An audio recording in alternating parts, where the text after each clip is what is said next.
যারা ফেসবুক ইউটিউবে ভিডিও বানাতে যারা লজ্জা পান, এটা লজ্জার কিছু নেই, ঠিক আছে? কারণ আপনার টাকা দিয়ে আপনি মোবাইল কিনছেন, আপনার টাকা দিয়ে আপনি এমবি কিনেন, আপনার টাকা দিয়ে আপনি ওয়াইফাই ভাড়া দেন, ঠিক আছে? তাহলে এখানে লজ্জা হওয়ার কিছু নেই, ঠিক আছে? ফেসবুক ইউটিউবে আপনি মনোযোগ দিয়ে ভিডিও বানান, ভালো ভিডিও বানান, ইনশাল্লাহ সামনের দিকে যেতে পারবেন, ঠিক আছে?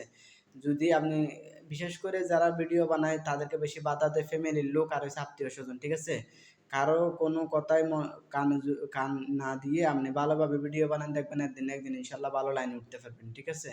আত্মীয়-স্বজনের কথা কোনো কিছু মনে করার দরকার নেই, বুঝতে পারছেন? কে কি বললো না বললো এতে কিছু দেখার সময় না। আর যারা এগুলা বলবে না, আত্মীয়-স্বজন তাদের কাছ থেকে আনফ্রেন্ড করে দিবেন, ঠিক আছে? আনফ্রেন্ড করে দিলেই তো বা ব্লক করে দিলে এরা আপনার ভিডিও আর ফেলবে না, ঠিক আছে? আপনাকে আর বাধা দিবে না। এজন্য চেষ্টা করবেন যে ভালো কাজ করলে ইনশাল্লাহ যেকোনো কাজে আপনি যেকোনো কাজ যদি মনোযোগ দিয়ে করেন, ভালো কাজ করেন তাহলে আপনি সামনের দিকে যাইতে পারবেন খুব দ্রুত। ঠিক আছে? আর যদি লজ্জা পান, লজ্জা পেলে ভাই পান্তা ভাত জুটবে না, গরম ভাতও জুটবে না। ঠিক আছে?